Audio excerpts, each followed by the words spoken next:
Debabrata legal চ্যানেলে আপনাদের welcome.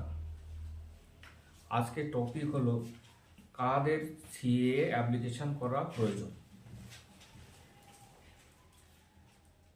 Bharatvarsha বিভক্ত হয় 1947 সালে এবং ভারতবর্ষ স্বাধীন হয় 1947 সালের 15ই আগস্ট। 15ই আগস্টের আগে যাদের ইন্ডিয়ান ডকুমেন্ট আছে তাদের সিএ করার কোনো প্রয়োজন নেই। তাহলে কারা সিএ করবেন? 1947 সালে 15ই আগস্টের পরে যারা পাকিস্তান থেকে আগত,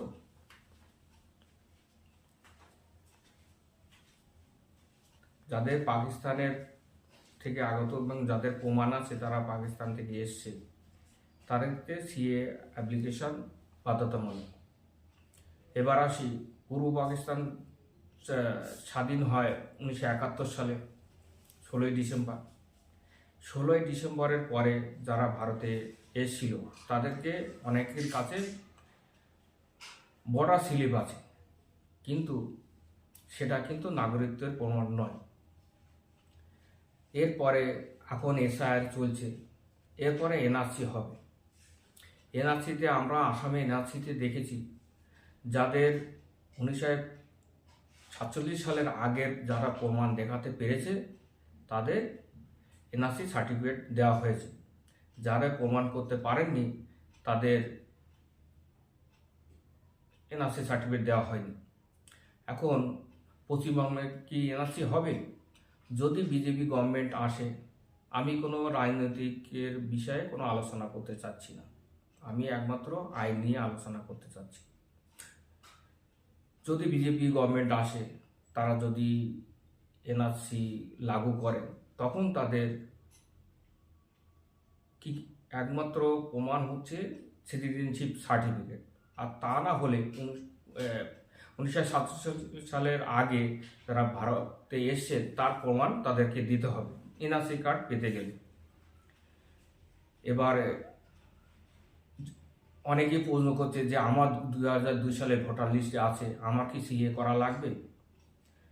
আপনাকে ভোটার লিস্ট কোনো নাগরিকত্বের প্রমাণ নাই, আধার কার্ড কোনো নাগরিকত্বের প্রমাণ নাই, নির্বাচন কমিশন যে 11টা ডকুমেন্টস চেয়েছেন সেটাও কোনো নাগরিকত্বের প্রমাণ নাই। এটা শুধু ভোটার যে ভোট দিতে পারবে কিনা তার প্রমাণের জন্য বা তার ভোটারটা বৈধ করার জন্য যে 11টা ডকুমেন্ট চেয়েছে সেটা দিলে সে ভোটার কার্ডের জন্য এলিজিবল হবে।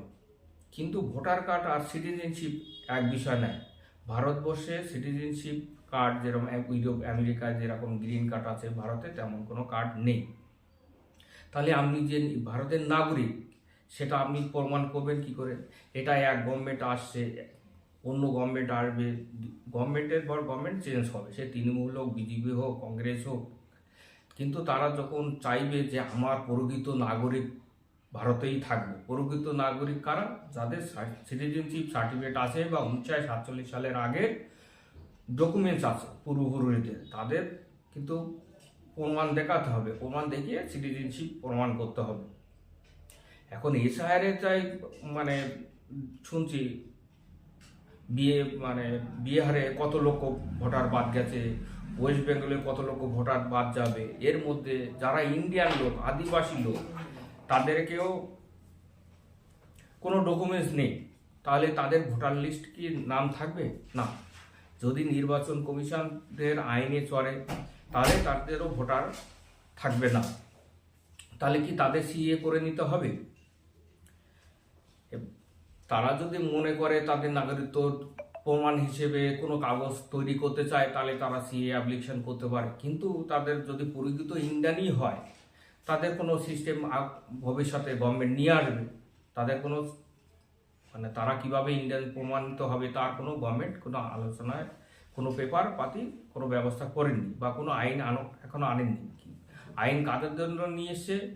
যারা 1947 সালের পরে পাকিস্তান 1971 সালে পূর্ব পাকিস্তান থেকে যারা এসছে, তারা যদি মনে করে তারা তাদের বৈধ ডকুমেন্টস, বাংলাদেশের বৈধ ডকুমেন্টস দিয়ে তারা সিএ অ্যাপ্লিকেশন করবে, তাদেরকে সিএর মাধ্যমে তারা সিটিজেনশিপ পাবে। এবার অনেকেই প্রশ্ন করেন যে এই সিটিজেনশিপ পেলে তাদের ভবিষ্যতে দ্বৈত নাগরিক হিসেবে দেখা হবে কি না, তাদের কোনো মানে ইন্ডিয়ানের সাথে তাদের বৈষম্য রাখবে কি না। কিন্তু আইনে সেটা লেখা নেই। নাগরিকত্ব মানে নাগরিকত্ব, তার মধ্যে এটা ওইভাবে কাউকে দেখা যায় না সে বাংলাদেশ থেকে এসছে বা সে তার মানে সিটিজেনশিপ এর কোনো পার্থক্য কোথাও কোনো কিছু হবে না। এবং অনেকে মনে করেন যে আমি এখন বাংলাদেশ থেকে এসেছি, সিএ অ্যাপ্লিকেশন করে আমি এখানে পড়াশুনো করে আমি এবার চাকরির প্রস্তুতি নিচ্ছি, তাহলে কি আমি সিএ অ্যাপ্লিকেশন করলে কি সিএ সার্টিফিকেট পেলে কি আমি চাকরি পরীক্ষা দিতে পারবো? তাদের সব থেকে বুদ্ধিমানের কাজ হবে সিএ অ্যাপ্লিকেশন করা। কারণ তারা প্রত্যেকেই যদি এখানে জন্ম না হয় তারা নিশ্চয়ই টাকা পয়সা দিয়ে তাদের বার্থ সার্টিফিকেট তৈরি করে নিয়েছে। কিন্তু বার্থ সার্টিফিকেট তার হলে হবে না, সে বার্থ সার্টিফিকেট হলেও সে বাই বার্থ সে প্রমাণ করতে গেলে তার বাবা মাকে ইন্ডিয়ান হতে হবে।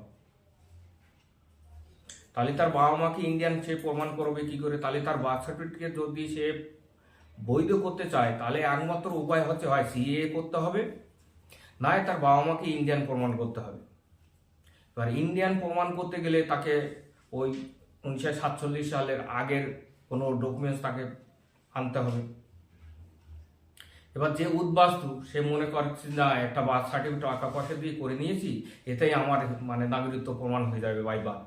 একদমই না, এটা একটা ভুল ধারণা। আইনে এর কোনো বিধান নেই। আইনে আপনাকে নাগরিকত্ব নিতে হবে। যদি আপনার বাবা মা প্রকৃতপক্ষে বা তার ঠাকুরদা ঠাকুমা প্রকৃতপক্ষে 1947 সালের আগে এসে থাকে, তাদের সিএ করার কোনো প্রয়োজন নেই। কিন্তু তারপরে যারা এসছে বা 71 সালে যারা এসছে তাদের সবাইকে সিএ ছাড়া আর কোনো বিকল্প কোনো পথ নেই। এই সম্পর্কে আরও কোনো বিস্তারিত কোনো প্রশ্ন থাকলে আমাদেরকে কমেন্ট করতে পারেন। আমার টিম আছে, তারা আপনাদের প্রশ্ন যাচাই বাছাই করে আইনের কি প্রভিশন আছে সেগুলো খুঁজে আপনাদের যথাযথ উত্তর দেওয়ার চেষ্টা করব।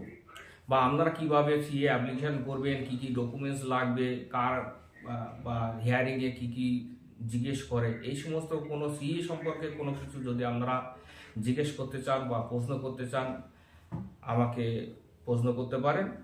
আমরা তার যথাসম্ভব আইনে সমাধান দেওয়ার চেষ্টা করব।